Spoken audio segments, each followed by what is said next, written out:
প্রিয় শিক্ষার্থী আসসালামু আলাইকুম। আজকের ক্লাসে চতুর্থ শ্রেণীর গণিত বইয়ের 38 পাতায় দেখি পারি কিনা এই অঙ্কগুলো সমাধান করব।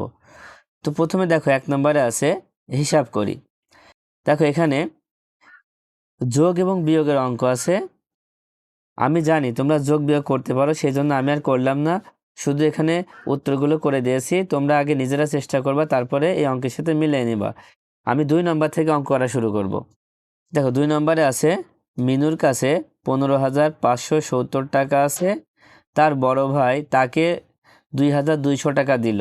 মিনু তার ছোট বোনকে 1,685 টাকা দিলে এখন তার কাছে কত টাকা রইল? ভালো করে খেয়াল করবা। মিনুর কাছে আগের থেকে আছে কত? 15,570 টাকা। তার বড় ভাই তাকে 2,200 টাকা দিল।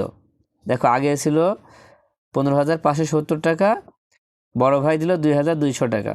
তার মানে এখন মিনুর কাছে কি টাকা কিন্তু বেড়ে গেল, এই জন্য কী করতে হবে? যোগ করতে হবে। তার মানে প্রথমে যোগ করব।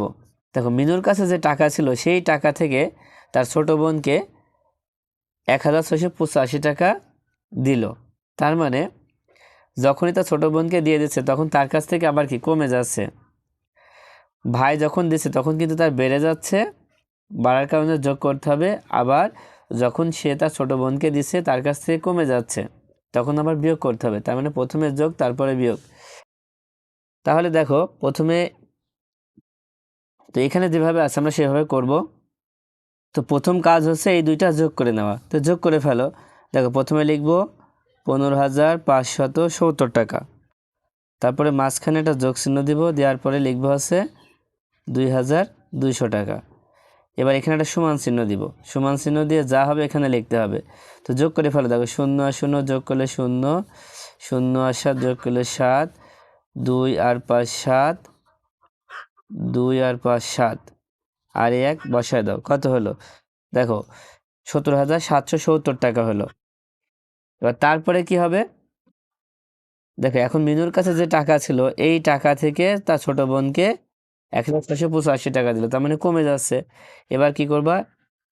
এই টাকা থেকে যে 1,000, দেখো 17,770 টাকা থেকে বিয়োগ করব কত? 1,685 টাকা।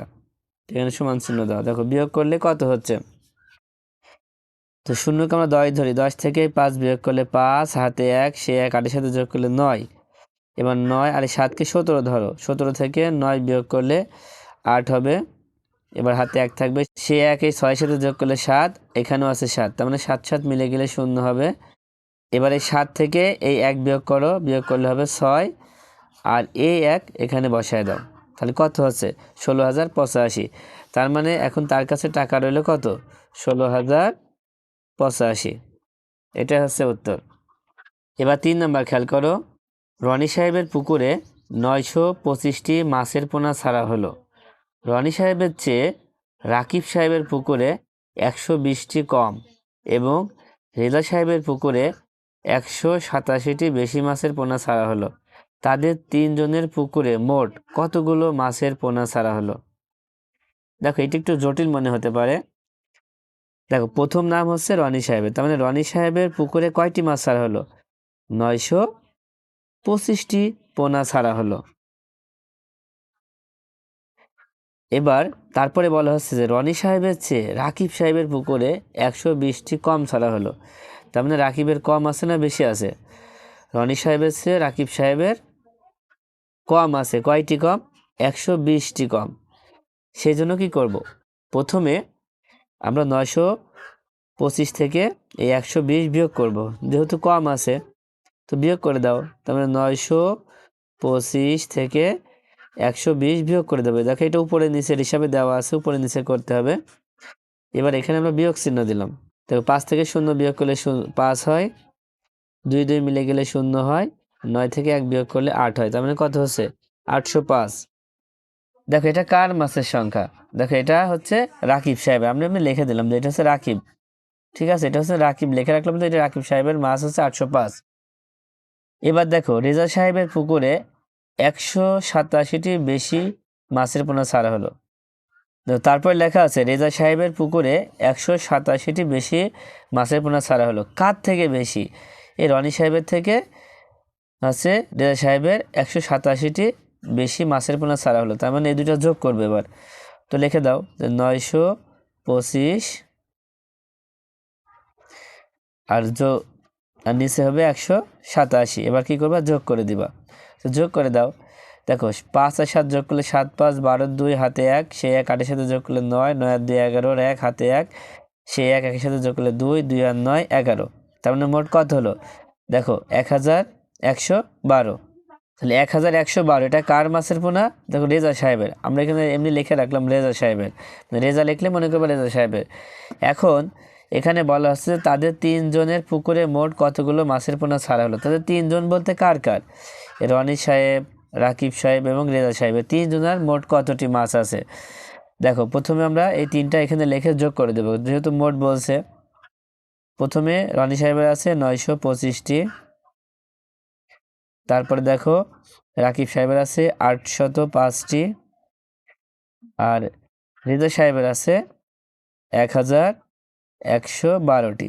এবার 3টা যোগ করে দাও, যোগ করলে কত হচ্ছে, তো 5 আর 5 10 আর 2 12, 12 আর 2 হাতে 1, সে 1 1 এর সাথে যোগ করলে 2, 2 আর 2 4। এবার 1 আর 8 9, 9 আর 9 18, 8 হাতে 1, 1 আর 1 2, কত হচ্ছে 2842টি। তাহলে মোট মাছের পোনা ছাড়া হলো 2842টি। তোমরা চাইলে এগুলো লিখিতভাবে করতে পারো। এবার 4 নম্বরটা দেখো, 4 নম্বরে আছে ফাতেমা 175 টাকা দিয়ে একটি পেন্সিলের বাক্স এবং 40 টাকা দিয়ে কলম কিনে দোকানদারকে 500 টাকা দিলে দোকানদার তাকে কত টাকা ফেরত দিবে। দেখো প্রথমে ফাতেমা 175 টাকা দিয়ে একটি পেন্সিলের বাক্স কিনলো আর 40 টাকা দিয়ে কলম কিনলো। তার মানে সে যে 2টা জিনিস কিনছে, এই 2টা জিনিস মিলে তার কত টাকা খরচ হলো। তার মানে এই 2টাকে আমাদের যোগ করতে হবে। এই 2টা যোগ করে ফেলো, তার মানে 175 আর নিচে লিখবো 40, যেহেতু উপরে নিচে হিসাব এখানে দেওয়া আছে। এবার এখানে যোগ চিহ্ন দাও, যোগ করে ফেলো। দেখো 5 আর 0 যোগ করলে 5 হয়, 7 আর 4 11, 1 হাতে 1, সেই 1 1 সাথে যোগ করলে 2, তাহলে কত হলো 215 হলো। তার মানে ফাতেমা 215 টাকা জিনিস কিনলো। এখন ফাতেমা দোকানদারকে 500 টাকা দিল, তাহলে আমরা সেই 500 টাকা এখানে লিখে দিলাম। 500 টাকা দিল আর খরচ হলো হচ্ছে 215 টাকা। তাহলে 500 টাকা হচ্ছে দোকানদারকে দিল আর খরচ হলো হচ্ছে 215 টাকা। তো এখন দোকানদার কত টাকা ফেরত দেবেন, এটা বের করার জন্য আমরা কি করব, বিয়োগ করব। বিয়োগ করে ফেলো, দেখো শূন্যকে 10 ধরো, 10 থেকে 5 বিয়োগ করলে 5 হয়, হাতে 1, সে 1 1 সাথে যোগ করলে 2, তাহলে শূন্যকে 10 ধরো, 10 থেকে 2 বিয়োগ করলে 8 হবে। আবার কিন্তু হাতে 1 থাকছে, সে 1 2 এর সাথে যোগ করলে 3, 5 থেকে 3 বিয়োগ করলে 2 হয়, কত হচ্ছে 285 টাকা ফেরত দেবেন।